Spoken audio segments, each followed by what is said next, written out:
Oh bonjour, je vous avais pas vu. Bienvenue dans cette vidéo. Aujourd'hui on va vous parler de la Croatie. On pourrait très bien vous parler de ces endroits magnifiques où ont été tournées les mythiques scènes de Game of Thrones. Ou encore de vous parler de l'alcool qui ne coûte 3 fois rien, mais ce n'est pas le sujet de la vidéo. Aujourd'hui on va vous parler de son histoire, de sa culture du travail et de sa population. Allez, bonne vidéo. Pour bien comprendre un pays, rien de mieux que d'étudier un peu son histoire. Jusqu'en 1991, la Croatie faisait partie de la Yougoslavie. Et à partir de 1945, la Yougoslavie est sous le joug du maréchal Josip Tito, et donc sous influence du bloc de l'Est.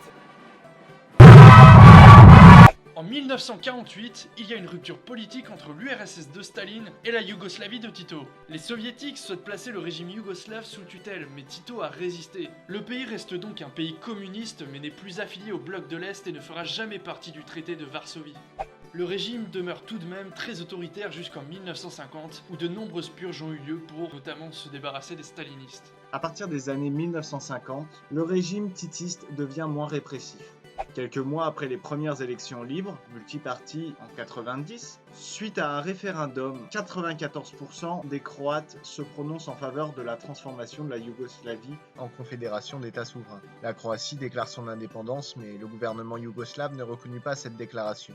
Une guerre éclata entre ces deux États, la Yougoslavie voulant garder sa souveraineté et la Croatie cherchant à récupérer ses territoires. La Croatie fut reconnue internationalement en 1992 et récupéra tous ses territoires pacifiquement en 1998. À partir des années 2000, le pays s'est démocratisé et ouvert sur l'Europe. Ils sont entrés dans l'Union européenne en 2011, mais n'ont pas pris l'euro comme monnaie, ils ont gardé le kuna. Même après la dissolution de la Yougoslavie, la Croatie est restée très proche des autres pays qui en faisaient partie. Ils partagent notamment la langue, bien que chacun de ces pays ait une langue officielle différente des autres. Par exemple, pour la langue orale, les locuteurs n'ont aucun problème pour se comprendre sans avoir recours à un traducteur.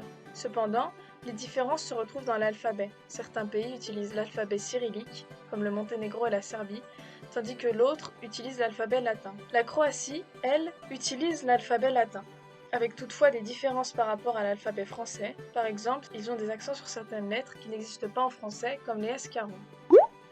En Croatie, beaucoup de personnes âgées n'apprécient pas beaucoup les autres pays de l'ex-Yougoslavie, en particulier la Serbie. Beaucoup se sont battus lors de la guerre d'indépendance et sont encore marqués par cette guerre. Les jeunes, eux, n'ont pas de problème avec les autres pays des Balkans, et écoutent notamment beaucoup de musique venant de Serbie et des autres pays de cette région.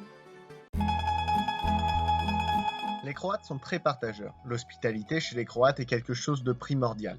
Par exemple, si vous allez chez quelqu'un que vous venez de rencontrer, la plupart vous offriront de la nourriture et des boissons. Et il faut accepter, même si l'on n'a pas faim, parce que sinon c'est très mal vu et très mal poli. En parlant de ça, les Croates fabriquent leur propre alcool, le rakia.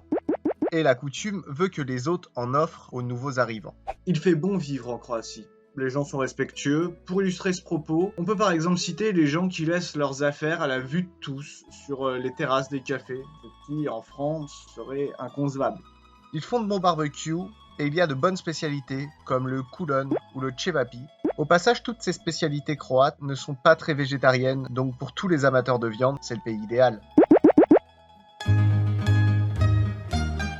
La Croatie fait actuellement de gros efforts pour améliorer sa situation économique. La limite du temps de travail est de 40 heures, mais peut monter jusqu'à 50 voire 60 heures pour les emplois saisonniers. Le salaire minimum est d'environ 4000 kuna pour 40 heures, soit environ 432 €. Ah oui, reprenons. Comme dit précédemment, le kuna est la monnaie nationale. La Croatie n'a pas accepté l'euro lors de son entrée dans l'Union européenne. Un kuna est équivalent à environ 13 centimes d'euros, soit 1/7 d'euro. Le salaire moyen est environ 9000 kuna, ce qui fait environ 1300 €, ce qui est bien inférieur au salaire moyen en France. Mais le coût de la vie est moins cher en Croatie. Par exemple, on peut manger copieusement dans un restaurant pour une 50aine de kuna. Comme on l'a vu, la Croatie est un pays qui a été marqué par un régime autoritaire, mais surtout par les guerres de Yougoslavie. Et ça se ressent beaucoup auprès des anciens.